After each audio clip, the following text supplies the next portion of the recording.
pocos lugares que yo hubiese querido en Egipto, pero el Templo del Valle para mí, que es la antesala de la entrada arqueológica hacia la Esfinge, es el lugar que realmente me llamó más la atención. Me quedé cautivado observando, porque haber estado tantas veces en el Perú y encontrar una increíble similitud, ya es increíble, yo la encontré allí.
Muy buenas noches amigos, una vez más nos reencontramos en nuestro canal Conversando con Banshik y es un placer para mí, como siempre, recibir amigos de la casa, en este caso nuevamente con Giacomo Longato desde Estados Unidos, California, en la ciudad de Santa María. Tiene la deferencia de encontrarse nuevamente con todos nosotros para contarnos acerca de sus investigaciones y su viaje muy reciente hasta Egipto, Egipto mágico. Muy buenas noches, Renato, y bienvenido a Conversando con Banshik. Un gusto nuevamente de estar contigo, Claudia, y estar aquí en este muy visto programa de Conversando con Banshik, conversando contigo. Y a tus órdenes para poder conversar un poco de mis investigaciones y también mi reciente viaje a Egipto, una tierra fantástica realmente, en la cual tiene que ver todo con esto de arquitectos ancestrales y antiguas y avanzadas tecnologías que se han desaparecido, pero no soy el único, pero sí estoy aportando mi grano de arena en esta investigación, su relación entre el lejano Egipto, y aunque parezca increíble, con los Andes de Cusco. Claro que sí, recordamos que en la antigua entrevista que te hemos realizado el año pasado, estabas de alguna manera investigando y haciendo estas conexiones, ¿no? Las civilizaciones antiguas en América, en otras locaciones y también, bueno, en otros continentes, en este caso en África, en Egipto, y estas similitudes, esta asombrosa similitud en los bloques, cómo estaban ensamblados, la disposición que era muy semejante. Y bueno, con esta posibilidad del concreto ancestral, y nos contabas todas estas cosas, ¿no? Pero antes de entrarnos en todo lo que es la investigación, quiero que nos cuentes una vez más cuál es tu formación académica y cómo es que te decidiste a esta aventura fascinante que es la investigación de estas civilizaciones antiguas y a viajar también, no solo investigar en el escritorio leyendo, sino ir hasta los lugares. Bueno, gracias por la oportunidad nuevamente. Y yo pienso que, bueno, haber nacido en el Perú, soy peruano. Entonces, eso obviamente me obliga a visitar diversos centros arqueológicos. Solamente te puedo decir que en Lima, ciudad de Lima, que han visitado mucho, muchos argentinos viajan a Perú y viceversa, existen ya lo que se llama centros arqueológicos o huacas. No las huacas, centros arqueológicos con pirámides de adobe que se encuentran inclusive en Lima metropolitana. Pues para mí desde niño yo iba a jugar a estos lugares con mi bicicleta y con mis amigos, e iba y estaba en las pirámides, inclusive escapándome del guardián de la zona, hacía excavaciones y podía encontrar lo que vendrían a ser pequeños adornos, pequeños conchitas marinas dibujadas y todo, los cuales yo los veía para mí como un gran tesoro que había descubierto. Entonces, ya con el tiempo pude viajar al interior del país y una de las cosas que me llamó la atención fue haber ganado una licitación laboral, así por unas extrañas cosas del destino que no la esperaba. ¿No? Mi formación académica es, primero estudié 2 años y medio de sociología y luego transferí mis estudios a leyes y ciencias políticas. Esa es realmente prácticamente mi formación académica, donde tuve la oportunidad de estudiar, que me ha servido mucho metodología al trabajo universitario, en el cual te lleva pues a buscar a los antiguos ficheros de bibliotecas, los datos precisos, la bibliografía, los pies de nota y todo eso para ver las fuentes, cómo se hacen, ¿no? Cómo se Claro, obtiene el la informe. metodología de la investigación, ¿no? Para tener un protocolo, un orden para poder abordar una temática, ¿no? Y que se va complejizando, me imagino yo, a medida que vas ahondando en los datos, ¿no? Sí, realmente es muy rico cuando uno es como una veta de oro en la cual uno comienza a ver y no acaba porque se hace más grande y a veces con un rompecabezas muy hermoso, porque te obliga a ver en esa complejidad que hay una integralidad, hay unas funciones que realmente integran, no separan, lo cual tiene que ver con un conocimiento muy antiguo. Entonces, lo que yo pude ver era también que en su momento dado, tuve la oportunidad de trabajar para el Fondo de Promoción Turística del Perú, FOPTUR, Fondo de Promoción Turística del Perú, que ahora se llama PROM Perú, en las cuales mi trabajo era ver en costa, sierra y selva, así como en las 3 grandes regiones naturales del Perú, lo que vendría a ser un turismo no convencional, gente que quería ver chamanes, gente que quería visitar a la ciudad de Ica, al famoso Museo de Piedras Grabadas del doctor Javier Cabrera de Arquea, gente que quería ir a la zona X en el Cusco, que ya había gente localmente. Entonces mi trabajo fue compilar toda esa información y estuve pues viajando en botes en los lagos y ríos del Amazonas, estuve a caballo yendo a los lugares donde van los auténticos chamanes de la época de las culturas precolombinas que están presentes hasta la fecha y poder visitar todos estos grandes complejos megalíticos y de hermosa arquitectura que es conocido y se le atribuye mucho a los incas. Entonces, ya con eso, inicialmente, yo escribí este primer ensayo que presento aquí, El mensaje de los Andes. Aquí está, El mensaje de los Andes. Y aquí estoy yo, creo que se ve mi foto, ya ni me reconozco, era tan joven. Entonces, pude ¿Cuántos hacerlo años esto. de ese trabajo? ¿Cuántos años? Bueno, tiene ya muchos años, este es del año 92, fíjate tú, mi primer ensayo. Entonces yo explicaba aquí, o intento explicar cómo es un ensayo, por qué el Perú es considerado un magneto turístico no tradicional. Hay gente que viene a hacer trabajos, retiros, meditaciones. Antes estaba recién fermentando, se puede decir. Recién se estaba cocinando, ¿no? Entonces hubo una gran oportunidad en las cuales me dijeron, mira, hay todo este grupo de gente que viene y queremos saber por qué viene. Entonces, al final, yo terminé escribiendo este pequeño ensayo, que son 120 páginas, 130 páginas, en las cuales explico que hay un mensaje a través de los Andes milenarios, como los hay también en la zona del norte de Argentina, del noroeste argentino, ¿no? Y allí me di cuenta que había cierto tipo de información visitando estas ruinas de centros arqueológicos que no eran del completo respondidas por los simples guías de turismo o por los arqueólogos locales, que al final terminaban siendo, Claudia, un auténtico misterio y enigma. Para mí, personalmente, los misterios y enigmas están para ser resueltos, no para que se queden en podría ser, así lo dejo. No, a mí me gusta encontrar una respuesta o estar más cerca de la respuesta y poder brindarlo y difundirlo a la gente que desea conocer. Ya con los años me di cuenta que habían otros paralelismos con otras culturas en las cuales tenía que ver con una arquitectura megalítica. ¿Por qué? Porque en Cusco está este gran centro arqueológico llamado Sacsayhuaman, que está a 30 minutos nada más de la ciudad misma del Cusco, el ombligo del mundo, ¿no? A 3.300 metros sobre el nivel del mar. Es la única construcción megalítica desde Alaska hasta la Patagonia. ¿De dónde surgió ese concepto? ¿Cómo así esas moles de 250 toneladas máximo pasan los 80, 70 toneladas de peso? Están como enormes bloques de plastilina pegados unos a los otros, donde realmente esas frases que conocemos hasta la saciedad, no entra una hoja de papel, no entra una hoja de afeitar, no entra una tarjeta de crédito, están pegadas unas a otras, no pueden ser replicadas por la arquitectura normal. No pueden ser hechas tampoco con cinceles de bronce o de cobre, por más duro que haya sido la aleación. Estos no, está comprobada esa parte, en las cuales los cinceles de cobre y bronce, comprobados por los mismos egiptólogos, en piedra caliza y en piedra de granito, o en este caso granito andesita, porque es de los Andes, simplemente de esos 12 golpes y la punta de ese cincel comienza a doblarse.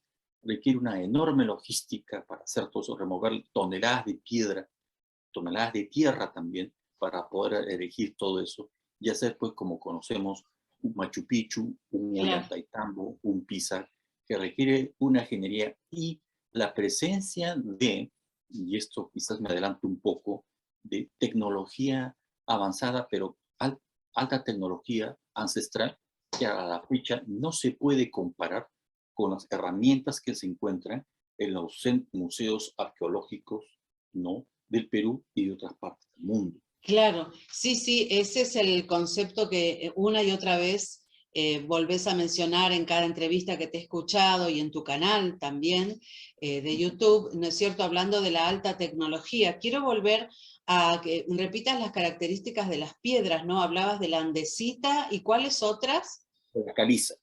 La- Hay diorita, porfirio diorita, granito andesita, caliza, que son las principales piedras que han sido extraídas de las canteras. Sí han sido extraídas de las canteras. En ese proceso que han sido extraídas de las canteras, estas piedras que han sido trasladadas, que eso se puede demostrar, que eso se puede hacer, que el ingenio también del antiguo habitante peruano y de los antiguos era mucho más grande de lo que nosotros imaginamos, y no era ninguna gente incapaz o que desconocía lo suyo.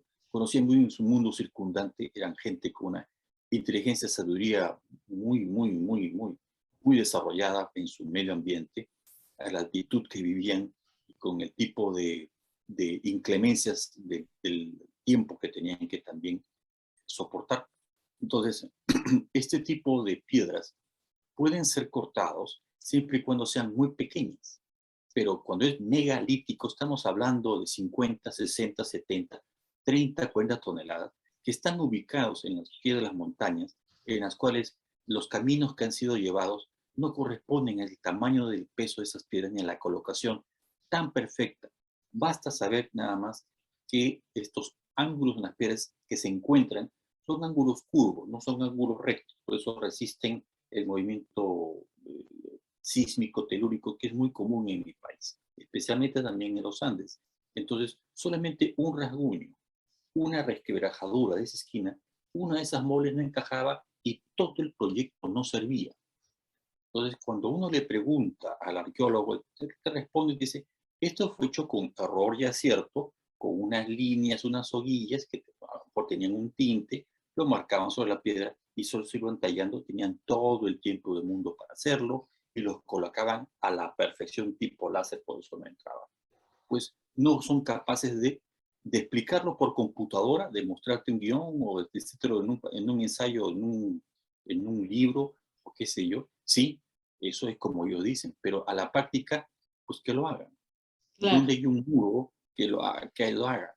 Entonces ahí entra el geólogo, entra el arquitecto, entra el ingeniero, en las cuales dicen, vea usted, aquí la cosa es distinta porque yo con las herramientas y el conocimiento que tengo, no puedo hacerme un Sacsayhuamán, no puedo hacerme un Ollantaytambo, no puedo levantarme una de estas piedras que están en el mismo templo de Coricancha, en el centro de la ciudad de Cusco.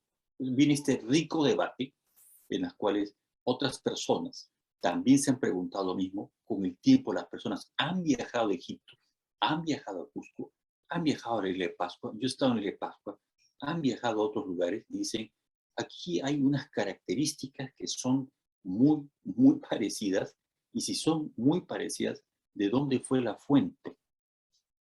En algún lugar se tuvo que encontrar. Entonces, con el tiempo, yo logré ya seguir viajando, acumulando información, y publiqué este segundo libro, es Dioses del Pasado, Enigma de la Arquitectura Inca. Ambos libros los hice con mi propio presupuesto, no trabajo para ninguna organización, con mis viajes, mi presupuesto, mi logística y todo, y los publiqué. No están a la venta en estos momentos porque realmente, creo que Amazon encuentran y alguien lo ha puesto y lo ha puesto creo que a El mensaje $90. de Una los locura. ángeles.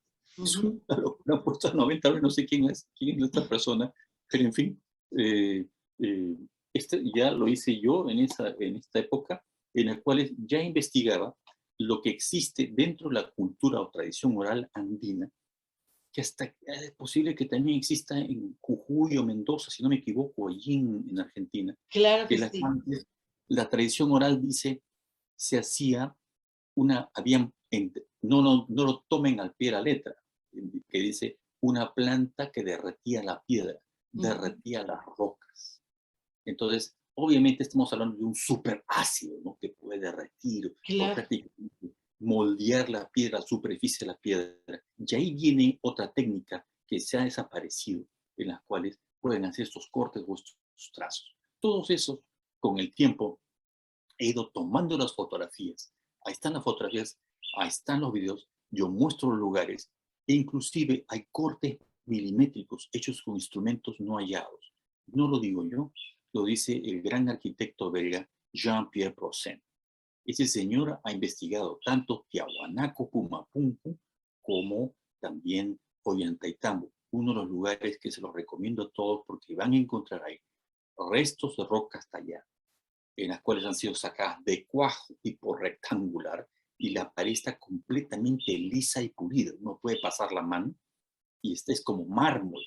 Ha sido, no es vitrificado porque no está quemado por altas temperaturas. Hay una técnica que ha sido de pulido realmente impresionante. Entonces, para ir un poco más al grano aquí, esto, por ejemplo, estas fotos que voy a mostrar, me tomaron 2 viajes desde Estados Unidos para poder encontrarlas, porque encontrar cortes milimétricos en un tremendo lugar no es tan fácil. Estos son unos cortes romboides. A ver, la luz Sí, aquí. sí, ahí Tienen se unos ve cortes perfectamente. romboides. Ujú. Dentro de los cortes romboides hay cortes fallidos hechos con cortes milimétricos. Este es granito puro. Está en los cortes, ahí es una prueba. Sí. La otra está acá. Ujú. Ahí está la prueba ahí. ¿En qué lugar es esto, ¿Cómo Giacomo? no? ¿Cómo no? Te lo voy a decir porque un día de estos voy a hacer un tour especializado. Y espero que estés, Claudia, que hagamos algo así. Un Claro tour que especializado sí. en la cual se ingresa a la Ollantaytambo. Entonces ahí vas a ver la enorme escalera que nunca acaba de Ollantaytambo con esas terrazas o andenes. Y arriba está el Templo del Sol y todas esas piedras, entre comillas, cansadas, que popularmente se dice, llegaron los españoles y lo que estaban construyendo se fueron y dejaron todas estas piedras caídas y todo. No es así, es algo mucho más rico y complejo. En vez de tomar esa escalinata, doblen hacia la derecha y entren al sector pasando las fuentes de agua, las hermosas fuentes de agua que es la diagramación hasta la fecha de un auténtico ciudadel pueblo inca que se ha construido porque tiene bases, calles y ductos de agua, ¿no? Arroyos ya debidamente, inteligentemente canalizados, que existe hasta la fecha en Ollantaytambo. Está vivo eso. Entonces uno ingresa y llega a pasar todo lo que es las fuentes de agua, ¿no? Y luego pasa a un sector y hay un tremendo eh, eh, roca maciza llamado Incamisana, que tiene la cabeza de un cóndor inclusive, una curiosidad, una enorme cabeza de cóndor. Y en ese sector es donde se encuentra este lugar. Está, como hay tanto cortes de las piedras, losas que están cortadas, retiradas, es un poco caótico. Entonces, en ese sentido, yo lo tengo debidamente especificado. Por ejemplo, encuentran estas losas acá, a ver, Ujú. Sí, sí, aquí, ahí se que ve. están a un promedio de unos 2 metros de altura, no hay mucho espacio ahí, han sido sacadas de cuajo, como si fuesen un queso fundido. Pero Sí. la base esa también está pulida, o sea, fue sacada de cuajo y encima fue pulida automáticamente. Es impresionante. Entonces, ese es el lugar donde está estos cortes romboides que no se pueden ver desde el suelo. Se tienen que ver de arriba, de a más de 4 o 5 metros de altura hacia abajo, que hay un corte, una especie de cornisa en la cual entran 2 personas adultas En esa base está una piedra, la base es una piedra, una media luna semicurva, ¿no? Y en la base están los cortes romboides que hemos visto. O Dentro sea de los que cortes por donde romboides, va la gente, donde va el turismo, habitualmente no hay forma. ¿Cómo pudiste encontrar ese lugar? ¿Es un secreto o lo puedes decir? ah, Porque sí, sí, no, realmente si vas no, desde abajo nunca te hubieras enterado que estaba no, eso ahí.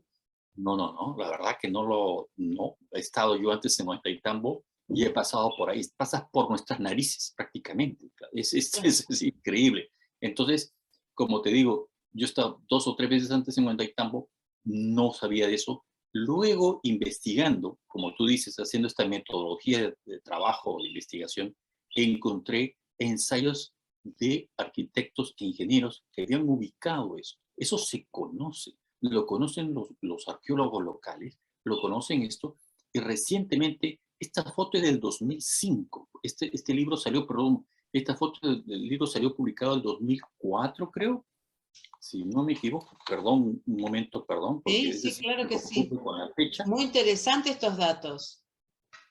siempre me confundo con la fecha, entonces yo trato de que esto sea prácticamente, sí, esto lo hice yo en el año 2004.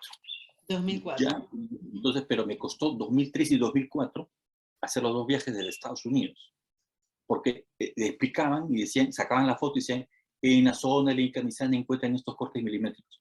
Pero cuando tú vas, ese macizo roca es de 4 o 5 pisos de altura para y encontrar esos cortes de medio de esos macizos de roca, te pierdes, tienes que tener una calma, una paciencia increíble. Claro, me imagino. Bueno, Entonces, y la bueno, motivación, por supuesto, que tienes como investigador para encontrar el lugar, porque hacer 2 viajes desde Estados Unidos para buscar esa zona, realmente tienes que tener una motivación especial que la traes desde niño, ¿no? Como decías antes, sí, la porque verdad que es, seguramente hay una vocación ahí por descubrir esos misterios desde muy pequeño. Ya como, y recién mencionabas el tema de esa fórmula mágica, podríamos decir, de esa ¿eh? planta sagrada que utilizaban los antiguos, como una posibilidad de ablandar la roca y poder realizar estos cortes, moldearla de alguna manera, porque podemos ver ese famoso concreto ancestral del que nos has hablado en otra oportunidad. Esa fórmula yo la he visto en una entrevista que le hizo don Jaime Rodríguez desde Ecuador al padre Vaca, hablando de los gigantes de Ecuador, los gigantes de Loja. Yo recuerdo que en esa entrevista el fallecido padre Carlos Vaca mostraba, levantaba en su mano una botellita, una especie de frasco de vidrio, diciendo que esa era la fórmula que le habían pasado, que le habían obsequiado, que él había comprado, creo, y que tenía que ver con esto de la posibilidad de ablandar las rocas, ¿no? ¿Esto es Sí. un mito? ¿Es algo que has podido comprobar también allí en Perú? Bueno, excelente pregunta, gracias porque me apasiono y me voy por otros lados, ¿no? Entonces, gracias por traerme en el camino. Fíjate tú, sí hay hay una tradición oral que es muy rica en la cual dice, no, siempre se repite este patrón, te voy a decir la anécdota en general que tiene el mismo patrón. Mi padre estuvo en la chacra y mi hermano estuvo en la chacra, ¿no? Un centro de cultivo para los amigos que no conocen muy bien lo de Sudamérica y hablan español, pero en otros lados de América. Entonces, se encontró una vasija. Levantó la vasija, era muy antigua, se resquebrajó, se cayó sobre las piedras y ablandó las piedras y nos asustamos.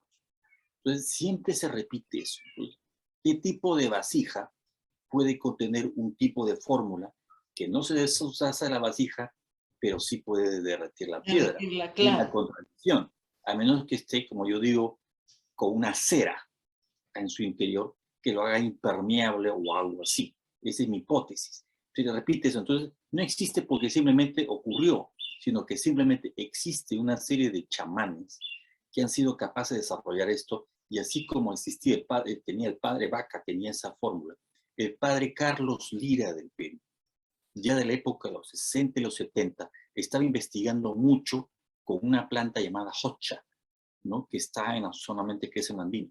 Pero es una serie de plantas y de líquidos que tienen que ver para deshacer lo que viene a ser la tova volcánica, en los volcanes y en ciertas zonas existe el producto del magma, la explosión, existen esas piedras. Algunas son medias porosas, pero tienen parte de granito también, tienen parte de diorita, tienen parte de caliza.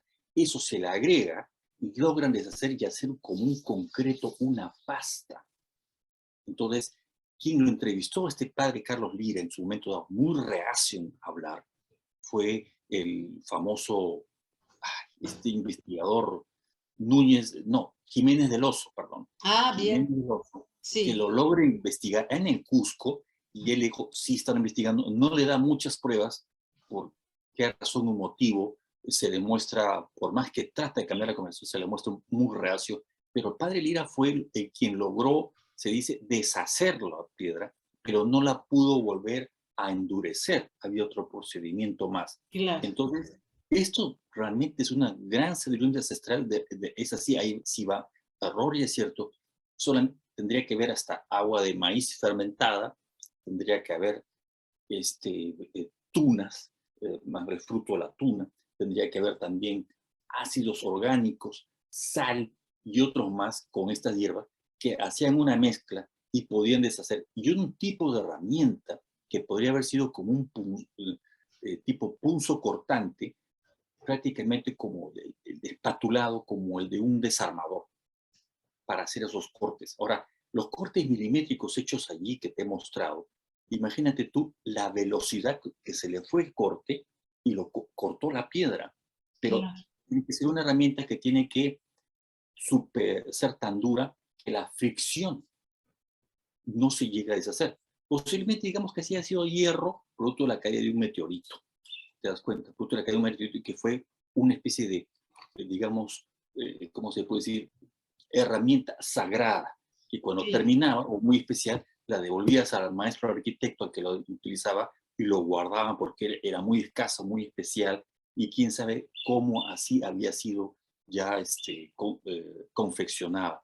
Entonces, esta parte que en las cuales hablan, así como hablas tú del padre Vaca, hablas, estoy hablando del Lira, hubo un trabajo de Joseph Davidovich, ahí entramos al señor Joseph Davidovich, que en una conferencia del año 1986 en Hoboken, New Jersey, un congreso de arqueometría, son los instrumentos que se utilizan en la investigación arqueológica, presentó unos papeles, una conferencia fue, que estuvo Davidovich hecho con un antropólogo peruano, creo que si no me equivoco fue Valdivia, si no me equivoco su nombre, si es que no me equivoco, en las cuales él había logrado ver cómo se hacían este tipo de piedras o de masas por chamanes que se encuentran en la zona central, no zona central sur, que es Cusco, sino la zona central de los Andes, en el Perú, y decía que era muy probable que se haga esto.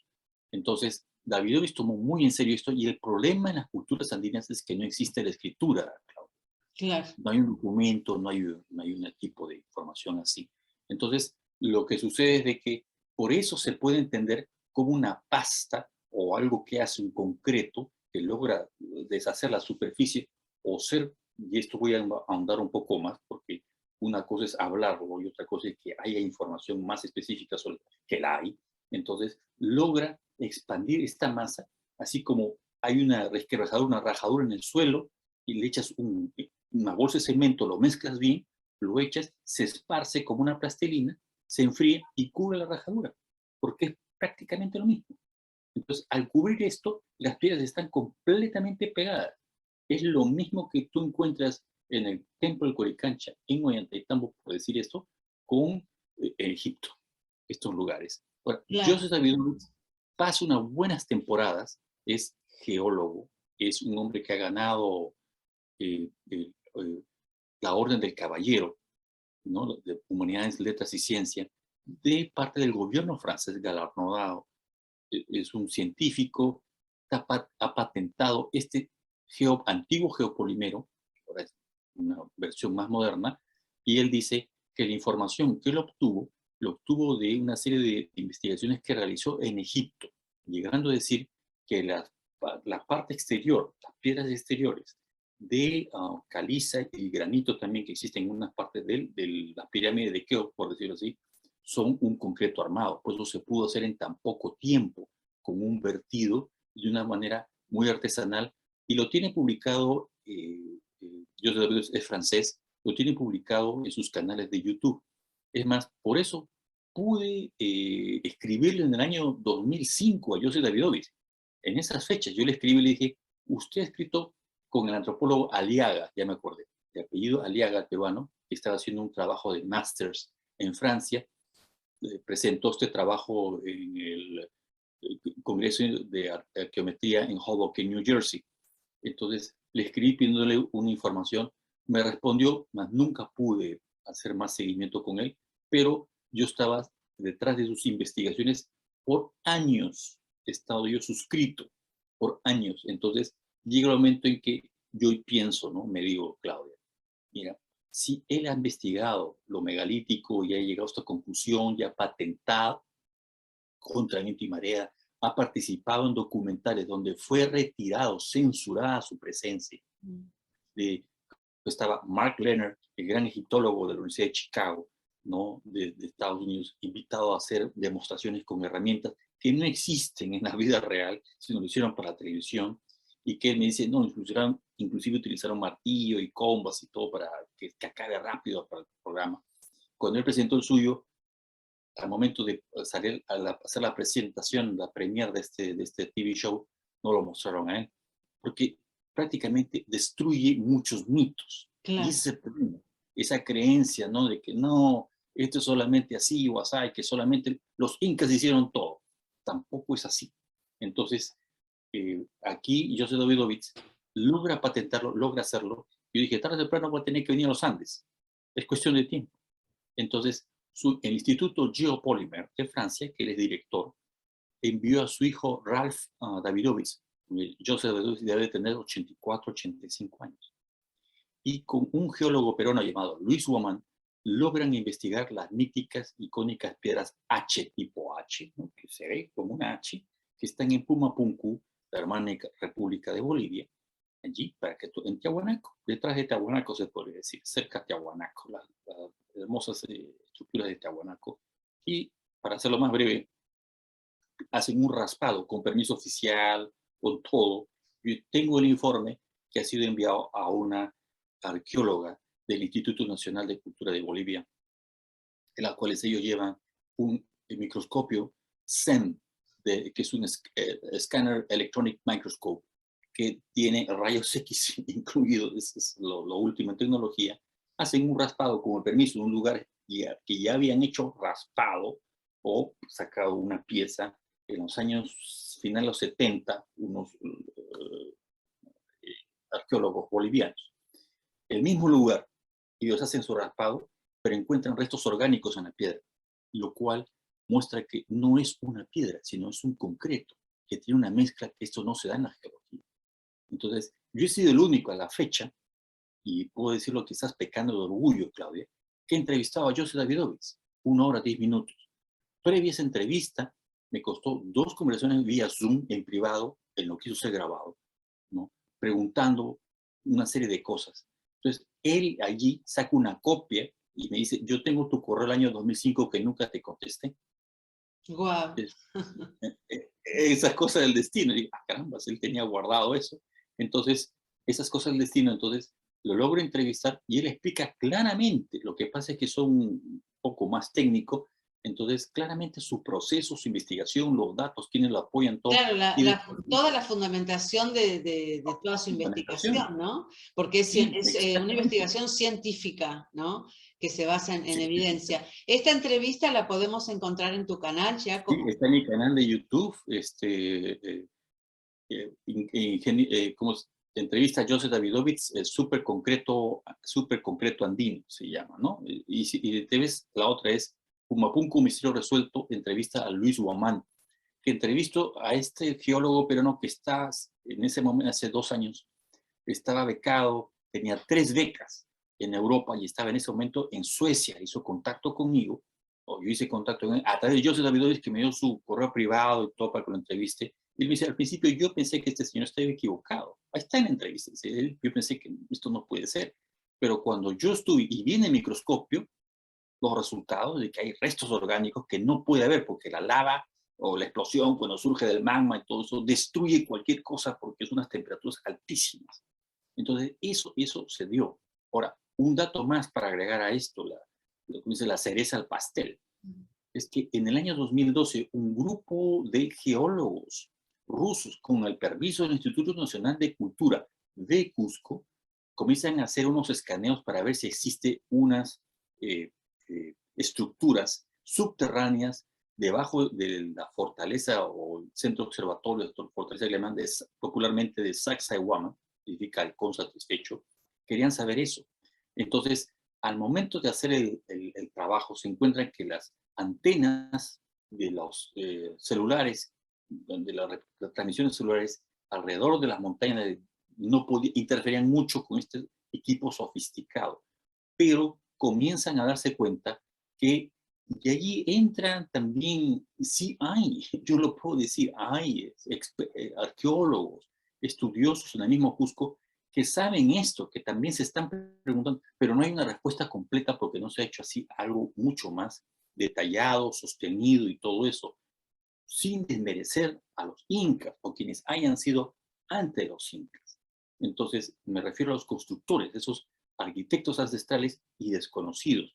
En resumidas cuentas, ellos tienen un trabajo que está auspiciado por el Instituto Nacional de Cultura y terminan viendo que la piedra caliza, que es la piedra que han traído desde Sacsayhuamán, ¿no? En el Cusco, es una piedra de una cantera local, lo cual está demostrado porque hay cortes y todo. Y este es Sacsayhuamán, por ejemplo. Sí. La típica clásica piedra más grande, ahí estoy yo, efectivamente, la imagen es espectacular. Y trae solamente esa piedra, ¿no? No es como Egipto, que es plano. Esto es los Andes, es mucho más, no hay ni rueda, ni bestias, ni nada de eso, ¿ok? Hay varias cosas en que tener en cuenta. Entonces, traen, pero dice, la piedra caliza de la cantera, con los análisis de la piedra caliza supuestamente llevada, tallada y colocada en Sacsayhuamán, no es la misma. La piedra caliza de Sacsayhuamán tiene una pureza que solamente puede haber sido hecha con la intervención del ser humano. Son palabras técnicas que te están diciendo que no es natural. Claro, Y claro. existen apoyados por otras pruebas de un instituto de investigación peruano, en las cuales dicen es como una cáscara sobre la piedra. Entonces cobra sentido, Claudia, que esta es la Claro. piedra más pequeña, fácil de tallar, y encima le echan una especie de concreto como un tarrajeo, como hacen en los albañiles. Como un revestimiento. Efectivamente, esa es la mejor palabra. Claro, Entonces, claro. está Yo demostrado en video. he visto fotos de tus investigaciones e inclusive en la anterior entrevista que te he hecho, donde se puede ver perfectamente la construcción inca y esta otra construcción, podríamos decir anterior, de alta tecnología, se ve en algunas fotografías, en algunas de las locaciones, en Sacsayhuamán, Ollantaytambo, Pisac, donde realmente hay una diferencia muy clara en la forma de apilar las piedras, por decirlo así, y bueno, la diferencia es abismal, ¿no? En los cortes, en la estructura de las paredes o de los muros, ¿no? Sí, es impresionante. Hay que ver para creer realmente. Uno cuando ya está frente y observa con detenimiento, se queda un poco perplejo, ¿no? Retrocede y dice, ¿cómo es esto? Entonces, número uno, esas piedras, yo quiero que el colegio de ingenieros o de geólogos, o los arqueólogos, que a veces no hacen unas críticas, pues que levanten un muro de esos. Solamente un muro, tipo Coricancha. Y bueno, pues tienen razón. No me vengan a decir que no se puede hacer esas construcciones porque no es de beneficio económico. No. Demuestren lo que digan, lo que dicen. Hagan con herramientas de acero, inclusive, modernas. Porque sería ideal que lo hagan con las mismas herramientas de piedras y otros que se usaban, que se encuentran en los museos, que nada, a ver qué lo hagan, ¿no? Entonces, esto no es como una especie de revancha o reto, sino que simplemente es, si ustedes dicen, pues compruébenlo. Claro, tiene que haber una comprobación, por supuesto. Exactamente. Y hagamos este paralelismo entonces para meternos de lleno a Egipto, con este primer viaje que has hecho a estas tierras misteriosas, ¿no es cierto?, del norte de África. Y me imagino lo que habrás planeado el viaje y todas las expectativas que llevabas para poder trazar este hilo conductor entre América Latina y estas civilizaciones prehispánicas y Egipto. Hay conexiones muy profundas, ¿no? Y bueno, hablanos un poquito de esto, de cómo se fue gestando el viaje y con qué te encontraste allá. Bueno, te agradezco nuevamente la oportunidad, Claudia. Fíjate, era un viaje que estaba en mi agenda. Después de haber visitado los principales centros arqueológicos megalíticos del Perú, de haber estado en Isla de Pascua, de ver las esferas de piedra en Costa Rica con una expedición de un grupo de amigos de varios días. He estado también en México, donde hay últimas investigaciones muy interesantes sobre arquitectura megalítica, que realmente ya lo hablaré en su momento dado. Y después poder visitar el centro de la cultura mucho más sofisticada y antigua del mundo, como es Egipto, me llevé una agradable sorpresa. No soy el único que estaba haciendo eso. Hay grandes investigadores, gente que ha difundido con el tiempo toda esta información. Pero una cosa es que vaya un peruano que haya estado investigando esto del año 1992, mis primeros pininos, luego mi primer libro sobre este tema, y finalmente ver ahí uno de los lugares que me llamó la atención es el Templo del Valle, o Valley Temple, que está prácticamente al ingreso, es la antesala para ingresar a la Esfinge. Entonces, es un lugar cuyas estructuras son unos moles de granito que tienen también entre sus pasadizos unas divisiones con unas columnas tipo T, unas columnas muy simples, tipo T, granito puro. Las piedras que están allí, que han estado cubiertas por la arena, porque la esfinge estaba cubierta por arena. Todo ese complejo estaba cubierto por la arena. Entonces, al ser retirada la arena, es exactamente lo mismo, solamente en tamaño, varía en tamaño, lo que tú encuentras en el templo del Coricancha. Hay fotos en las cuales he tomado yo en el templo del Coricancha de piedras que doblan la esquina, digamos, que forman un ángulo en las paredes que te he enviado, ¿no? Y las cuales también existe la misma técnica en el templo del Valle. Digamos, pueden decirme, bueno, llegaron a las mismas conclusiones, hicieron lo mismo y todo. Las piedras están pegadas al milímetro. Exactamente igual en el Coricancha. Es más, en el Coricancha, en el templo de Venus, está protegido por un vidrio en algunos sectores. Hay una esquina de la entrada a una de las salas en las cuales el marco de la entrada a la puerta, estos marcos sobrios, minimalistas, está destruido con vasos de hierro por los españoles. El interior de esta piedra sigue pegada, no está despegada, no hay mortero, no hay argamasa que haya pegado la piedra. Entonces estamos hablando de un cemento sobre otro, lo mismo que también está allí. Y tienen ese minimalismo que no tiene la rica decoración que tienen los jeroglíficos y otros más que forman parte de los templos egipcios. Estamos hablando de 2500 años de antigüedad, en la cuarta dinastía, que te conduce exactamente hacia la Esfinge. Hay el pasaje que te conduce a la Esfinge es exactamente muy parecido a un muro antes de llegar al templo Solonio de Taitambo. Yo ya lo tenía todo mentalmente, dije, este es el lugar que hay que ver porque existe, la similitud es impresionante. Filmé en Ollantaytambo, que también es un viaje que me hice, filmé y lo pone juntos y que el lector, la persona que vea, saque sus conclusiones, porque para mí estando allí es increíble. Es más, estaba con un polo, una remera, como dicen ustedes, con el símbolo del escudo nacional de Perú. Estaba filmando y se me cruzó un guía al egipcio que estaba llevando un grupo de alemanes. Y usted es peruano, sí. Y me dijo, ¿y usted qué está acá? Filmando esto que parece que está en el Cusco también.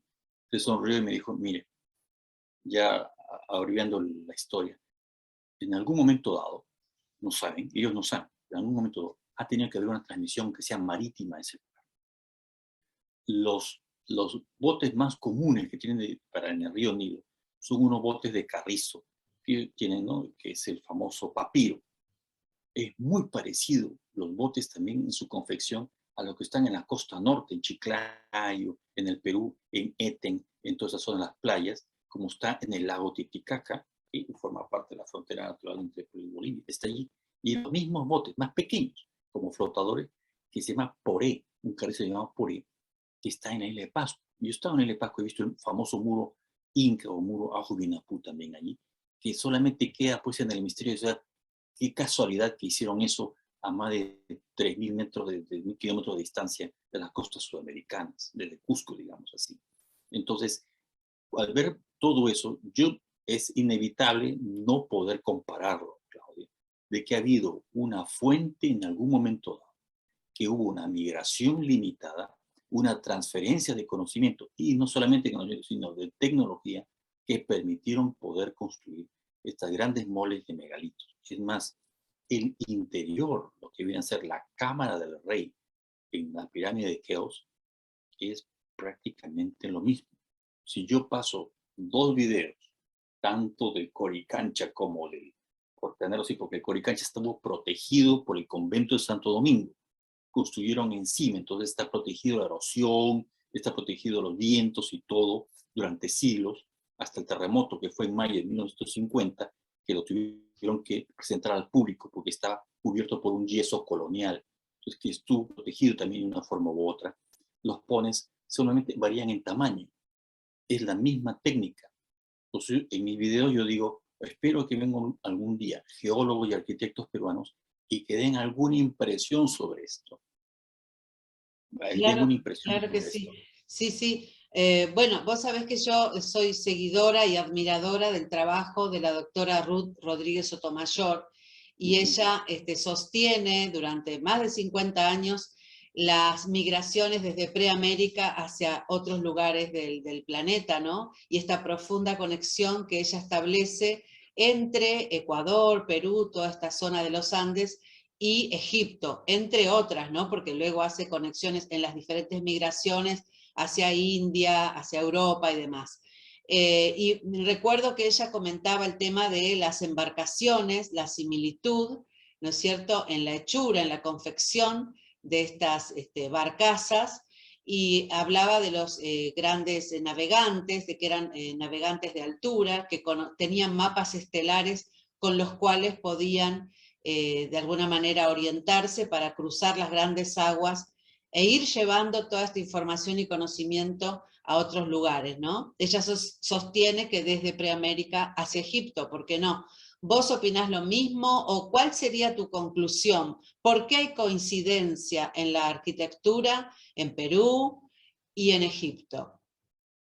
Sí, aquí hay algo, ¿no? O sea, sí conozco el trabajo de la doctora Ruth Sotomayor, es un trabajo enciclopédico realmente, entonces habría que ver exactamente cómo sucedió esta inmigración. Al momento solamente hay unas que otras pequeñas evidencias que algo más existió en la antigüedad. Estamos hablando de una civilización, sofisticada civilización, que a lo mejor fue destruida, lo que comúnmente se llama la Atlántida, Lemuria, Mu, etcétera, ¿no? Entonces, yo no quiero caer en el folclore esotérico, ¿no? En el cual dicen Atlántida, todos los Atlantes, o alguien, la respuesta más fácil es decir, todos fueron los extraterrestres. Entonces, eso no es así exactamente, ¿no? Entonces, aquí hay algo que realmente nos invita a pensar, y en eso estoy actualmente investigando, ¿no? Aparte de mi trabajo, me dedico mucho a ir a la biblioteca a investigar, hacer trabajo de ratón, se puede decir, y que nos indica, que todo indica, Claudio, lo que dice también el autor Rusto Mayor, que detrás de todo esto, en una época en la historia humana, hubo una civilización que fue capaz de tener este tipo de conocimiento completamente diferente al que nosotros manejamos ahora industrialmente, completamente la judeo-cristiana occidental que ha movido toda la historia durante siglos y que logró tener una relación con las fuerzas de naturaleza y con la presencia misma de la naturaleza, en este caso, lo más común que fue las piedras. Un alto conocimiento astronómico, digamos también astroteológico. Entonces, los retazos que quedan nos invitan a pensar que hubo una cultura sofisticada que fue destruida por un evento astronómico, sea un cometa, un asteroide que creó una especie de invierno nuclear que activó un círculo de volcanes, porque fue tan tremendo, en las cuales efectivamente ya hay investigaciones de geólogos. Yo lo voy a subir después en unos reportajes especiales, en las cuales indican que el tiempo que dice Platón, que fue hace 9000 años que se destruyó la Atlántida, en sus, que él repite lo que dijo Solón y otros, y Herodoto también. Entonces, de la presencia de, digamos, de la Atlántida.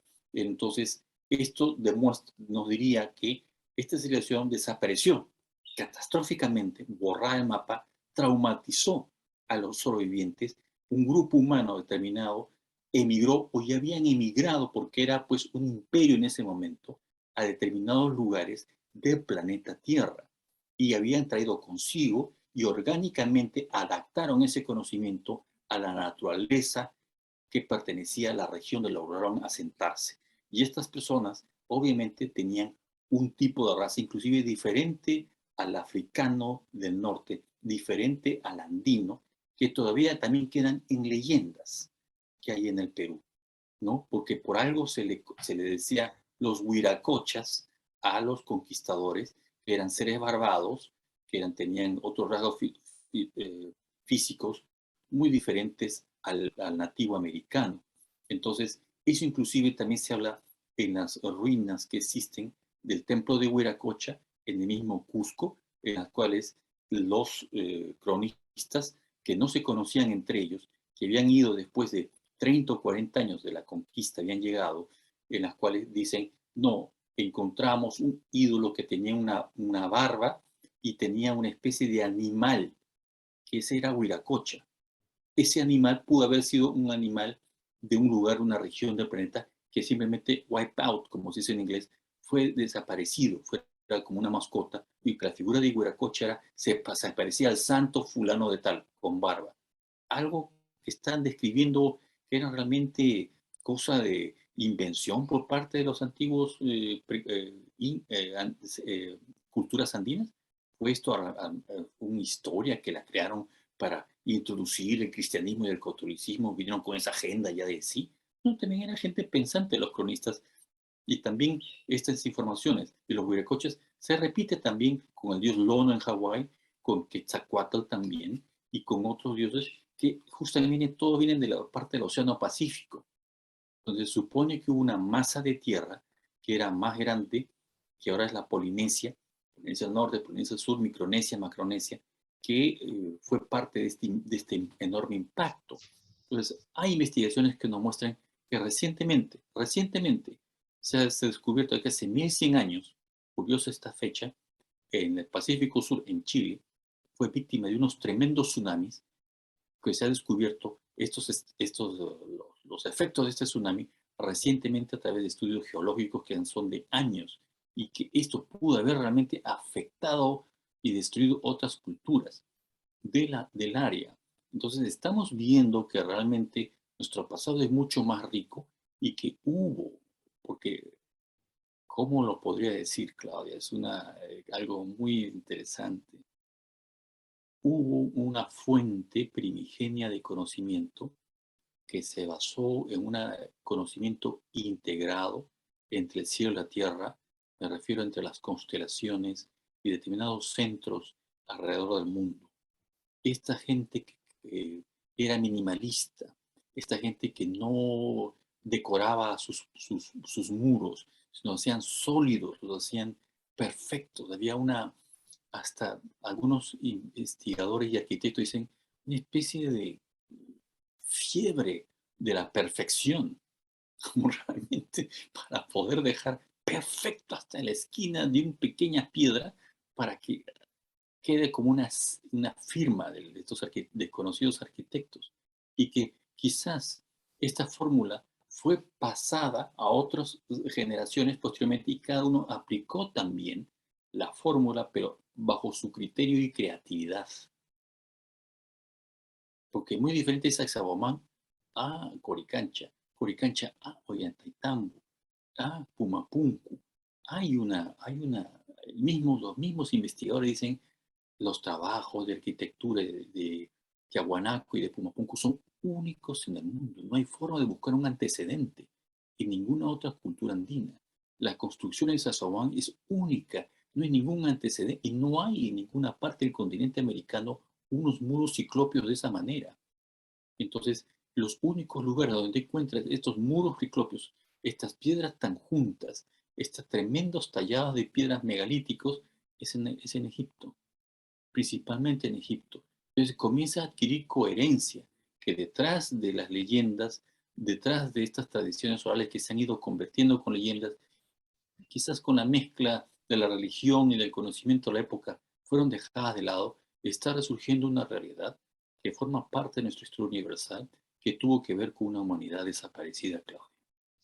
Claro que sí, claro que sí. Una explicación fantástica la que has hecho, realmente formidable, porque nos lleva en un viaje en el tiempo y hacer estas conexiones, ¿no? Para de a poco ir entendiendo qué sucedió, estas civilizaciones cíclicas que tuvieron un apogeo y que fueron, de alguna manera, por el mundo llevando esta tecnología, esta alta tecnología de la que nos hablas, ¿no? Casi en el final de la entrevista, de esta primera entrevista en el año 2022, porque vamos a volver a convocarte seguramente al canal, si me tendrías que decir ese lugar de Egipto que realmente se llevó tu corazón, que lo recordás porque yo me imagino que, bueno, todo Egipto es misterioso, mágico y cautivador, ¿no? Pero si me tendrías que decir como investigador, en este lugar realmente me quedé sin palabras, o bueno, me provocó hasta la emoción propia del que está frente al misterio y con todo el interés de descubrir ese misterio. ¿Qué lugar elegirías de Egipto? Me falta visitar todos los lugares que yo hubiese querido en Egipto, pero el Templo del Valle para mí, que es la antesala de la entrada arqueológica hacia la Esfinge, es el lugar que realmente me llamó más la atención, me quedé cautivado observando, porque haber estado tantas veces en el Perú y encontrar una increíble similitud ya es increíble. Yo la encontré allí. El segundo lugar vendría a ser eh, prácticamente, bueno, hay tres lugares.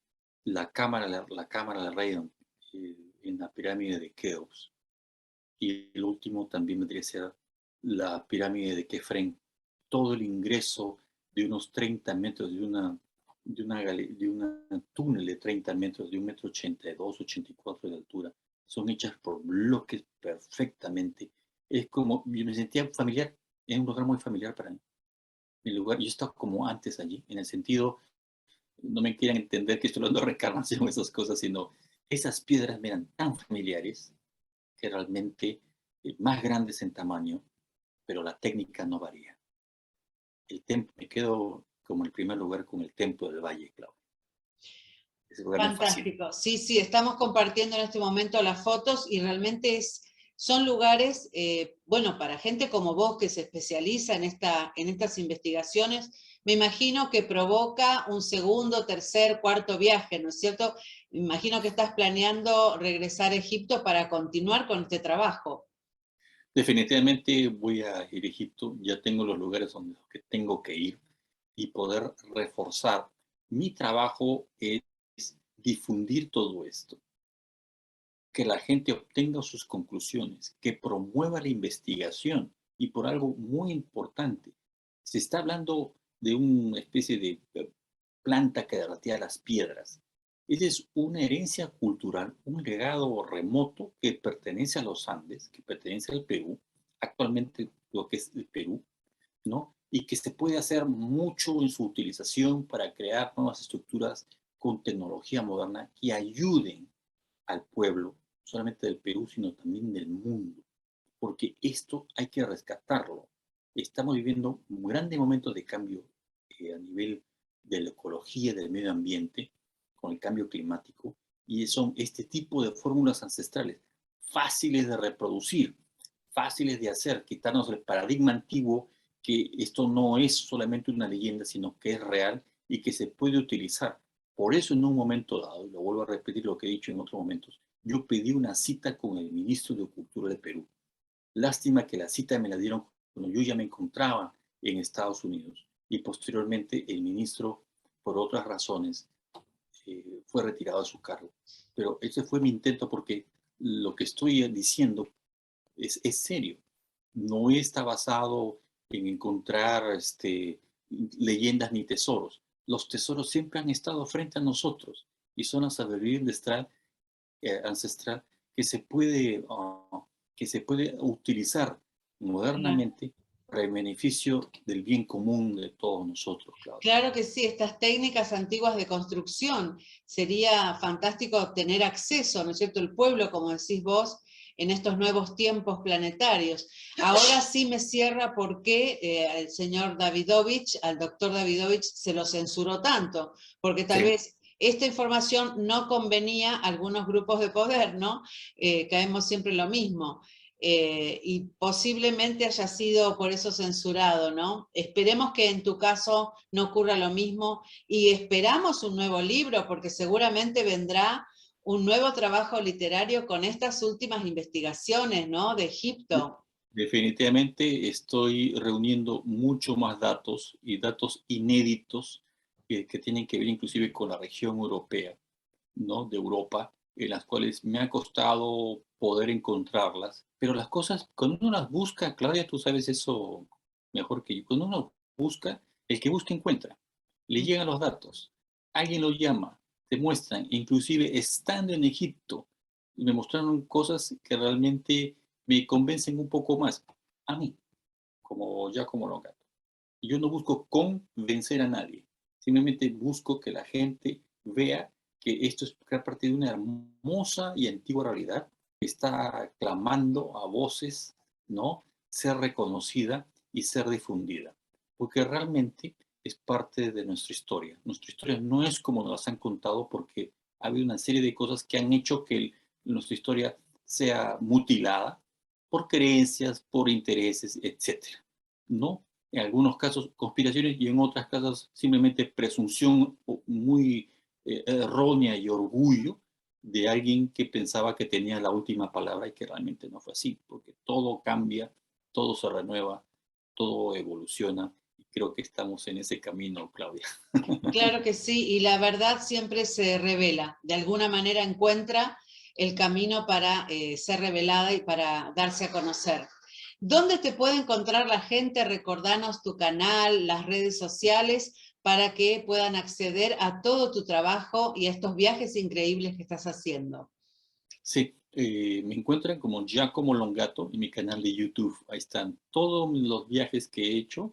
En su momento me acompañó Elisa Blas Blas en estos viajes de Cusco, ¿no? Y luego 6 otros viajes más investigando zonas exactamente más específicas, donde están todas las cortes hechos con herramientas desconocidas.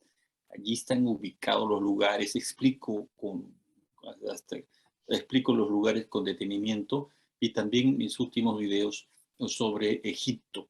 Entonces, me pueden encontrar y me encuentran en mi cuenta de Instagram como Giacomo R. Longato y en Facebook estoy como Giacomo Longato también.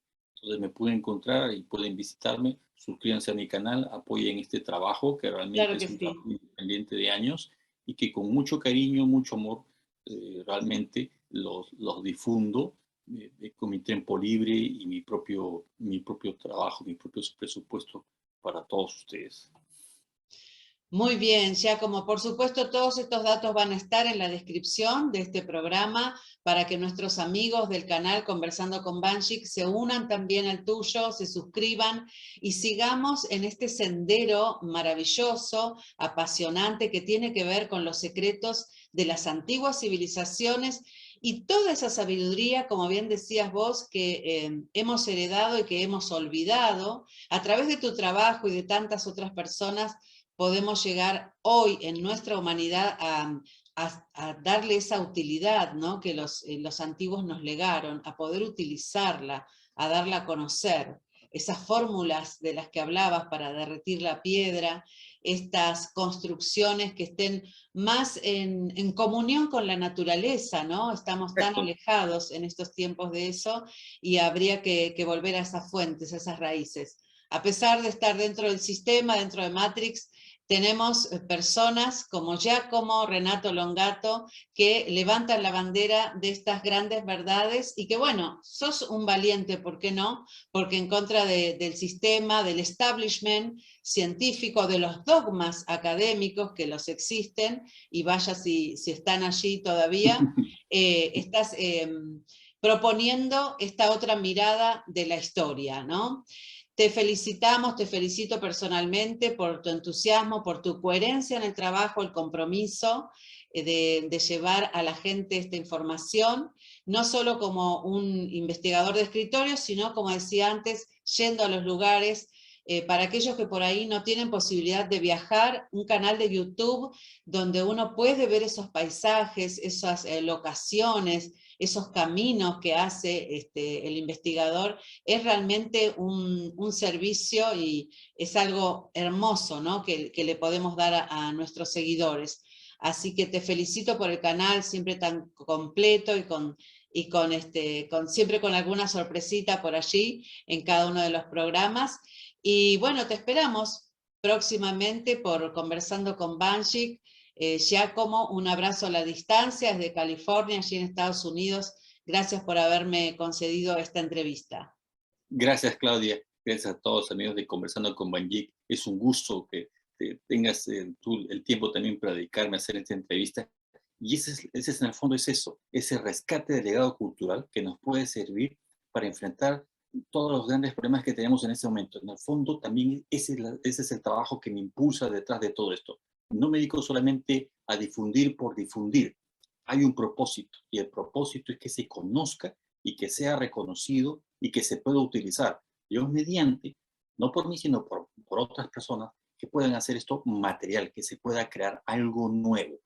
Y aquí estamos, a tus órdenes, a todos los amigos, un fuerte abrazo y como siempre, Claudia, nuevamente muchísimas gracias. Siempre es un honor conversar contigo.